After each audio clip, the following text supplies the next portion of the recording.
Coaching Director, and we are here for the first of 5 conversations that we're going to have as part of Rap Week about the issue of pornography. Before we jump into our conversation today, we want to give you a little bit of background about what Rap Week actually is and why we're looking at it as an organization. So Greg, tell us about Rap Week. Yeah, now, and let me be honest, before I started working with LifePlan, I didn't really know a lot about Rap Week, White Ribbon Against Pornography, but I did a little bit of research. Here's what I found out. There was a lady who was in church one Sunday. Her name was Norma Norris, and in 1987, she was listening to a pastor's sermon, and he was talking about the issue and the prevalency of pornography and the related issues to that, and said, it just seems like nobody cares. Well, Norma took those words and she said, I want to do something. And so she started what we know today as Rap Week.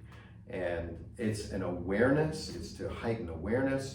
One of the words that she used was to give voice to the issue of pornography and the related issues. So that's kind of Rap Week in a nutshell. But it started in 1987. Now what's amazing to me about that is that it started before really the internet became what it is today. But we're just grateful that we're participating in that. So Yeah, so we all have our white ribbons on. You guys have yours too? We're speaking to it. And one thing that you said when you were talking about it, it was interesting to me that she heard it from a pastor's sermon. I know later on this week we're going to talk about having a conversation about pornography and the importance of pastors actually speaking about it from the pulpit. And that started a nationwide movement, right? That's right. That's exactly right. And it's grown over the years, but there's still a lot of people just like me. I mean, I've been in pastoral ministry for over 20 years, but had never really heard of rap. So I'm just grateful just to get the awareness, get the word out, and to give a voice to the issues that we're facing. Yeah, very good. So Lyndon, why LifePlan? Why are we speaking into? Because we have a lot of other things to do. No, Rap Week is at the heart of why we want to get involved in this, and the reason is because the arena that LifePlan is playing into is the arena of sexuality. We really feel that before abortion, there are things upstream that we need to address, and I think our sexuality in our culture has gone amok. And one of the big issues in sexuality is pornography.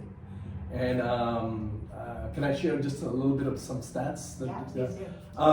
Pornography just engulfs our money, our time, and a lot of our attention. And just a few stats, you can add all the major league sports, NFL, Major League Baseball, World Series last night, Major League Basketball. All of those, if you accumulate all revenue, it doesn't equal to the amount that pornography uses every year. Also, CBS, NBC, all those TV channels, all the revenues put together, pornography is much more than that. About the time we use, there are about 42 million pornographic sites in our country today, or in our world today, and growing. Just one pornographic site in 1 year, in 2016, just 1 year equivalent viewing, just one out of 42 million, was equivalent to 524,000 years. Just 1 year viewing, one pornography site, 524,000 years. And so that's incredible. The average age of kids before the age of 18, 93% of boys have viewed pornography before the age of 18, and 63% of girls. And so this is really growing in our society, and also the average age that kids view pornography is about 11, 9, some as early as 8. So this is a problem in our society. It's prevalent, and we need to address it.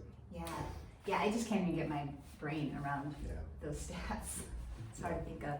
So, talking about how pervasive porn is, I was actually having a conversation with one of my boys. We all have kids, so this is very real to us as parents because we want to protect our kids, just like those of you that have kids want to protect yours. But I was having a conversation with my 16-year-old about pornography, and because I was going to be doing a seminar on it, and he said that he was at work and one of his coworkers had his phone out and another coworker came up to him and said, "Hey, are you looking at porn?" And the kid said, "Doesn't everybody?" And it's just accepted. It's like they look at it and it's not even this big taboo subject anymore like it used to be when we talked about 1987. Right. You know, now it's everywhere and in your face and it's so hard. So we need to raise awareness for the issue of pornography, and that's what the white ribbon does. Because when you wear the white ribbon, people can say, "Oh, what are you wearing a white ribbon for?" And we can start having that conversation, as awkward as it might be. It's an important conversation to have, right? So this week, we're going to be coming to you on Facebook every day and just talking, sharing some information and some helpful stuff and resources with you. So we hope that you'll join us for that each day. But before we go, we don't want to leave you in the negative. So, Lyndon? Yeah, I just want to share, there's hope here.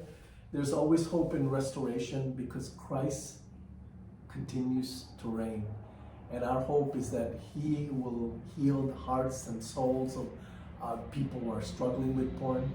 Christ has always been the answer, and He continues to be the answer. And that's the Christ-centered approach that we want to bring and encourage you guys. So Christ is the God, our God of healing and restoration. Amen. We'll see you guys tomorrow.